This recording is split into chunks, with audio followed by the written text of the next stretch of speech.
Une œuvre qui illustre bien la dimension poétique du surréalisme, tout en illustrant également sa dimension transhistorique, c'est dans l'exposition cette œuvre devant laquelle je suis, qui est ce chœur en résine posé sur un socle rose que l'on doit à un jeune artiste qui s'appelle Valentin Ranger et que j'ai souhaité présenter dans la partie de l'exposition qui s'appelle La rue. Pourquoi ? Parce qu'il y a dans ce chœur une forme de simplicité assez enfantine, somme toute, dans ce chœur qui est aussi un visage. Et je crois que la poésie surréaliste, que l'esprit poétique du surréalisme a à voir avec l'enfance, avec la répétition, avec le jeu, avec une certaine facilité, ce que Breton situe du côté de l'association libre, quand il définit par exemple le surréalisme comme automatisme psychique pur par lequel on se propose d'exprimer le fonctionnement réel de la pensée. Il y a quelque chose qui évoque ces jeux d'enfants qui, très jeunes, peuvent enchaîner comme ça des mots, un peu dire tout ce qui leur passe par la tête. Donc il y a d'abord cette dimension enfantine et il y a aussi, au plan symbolique,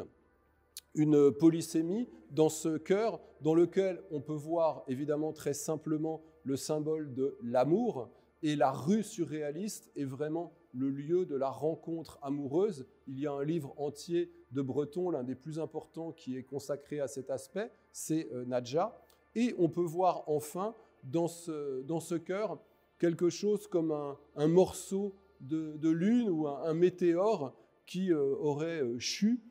comme ça et qui serait là dans la rue, donc une espèce de tesson de lune. Et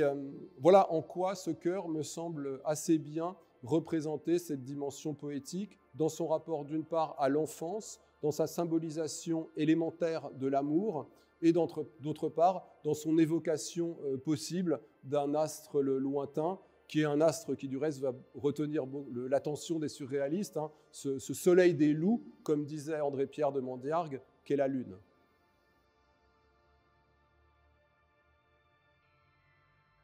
Une œuvre qui me semble particulièrement incarner la dimension plastique et la dimension transhistorique du surréalisme est cette œuvre à côté de laquelle je me trouve, qui est une œuvre que l'on doit à Bruno Bottella, qui est un artiste discret que j'aime beaucoup et qui s'appelle Incuba. Alors, dans ce titre d'abord d'Incuba,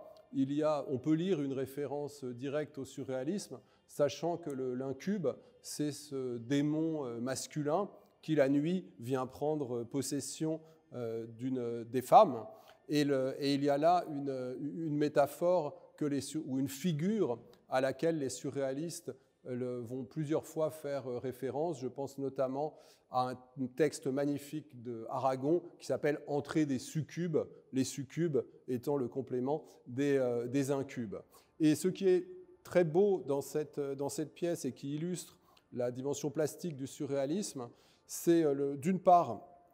la dimension de ready-made qu'on trouve dans ce sac de couchage, et il y a chez les surréalistes cette idée que la nature ou l'industrie est capable de produire des formes qui vont avoir une dimension proprement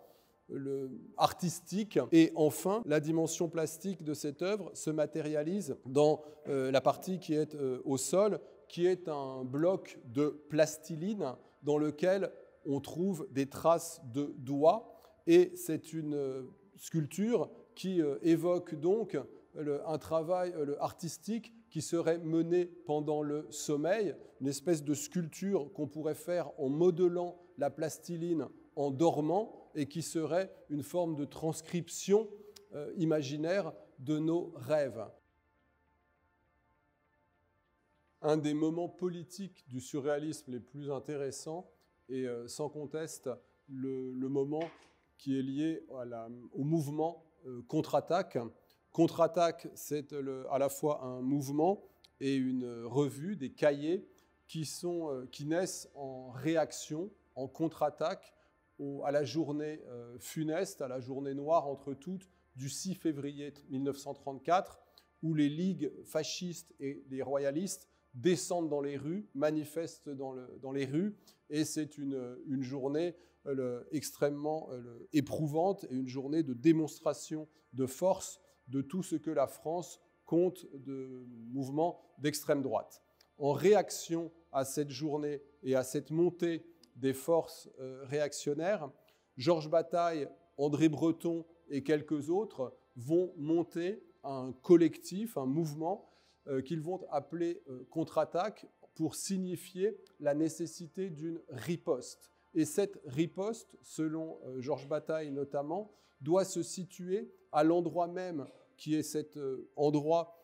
qui est investi par les forces fascistes, qui est l'endroit des affects, l'endroit des émotions. Ce que remarque Bataille, c'est que la grande force du fascisme est dans sa capacité à s'adresser aux émotions les plus intenses et à subjuguer ces émotions sous un discours qui s'adresse à elles et non pas seulement à la part rationnelle de l'humanité. Il y a donc cette idée que la politique est aussi une politique des affects et qu'il s'agit de ne pas négliger cela, sans quoi nos démocraties ne peuvent rien face à la montée des périls réactionnaires. Et Dieu sait si ce message est aujourd'hui encore d'actualité.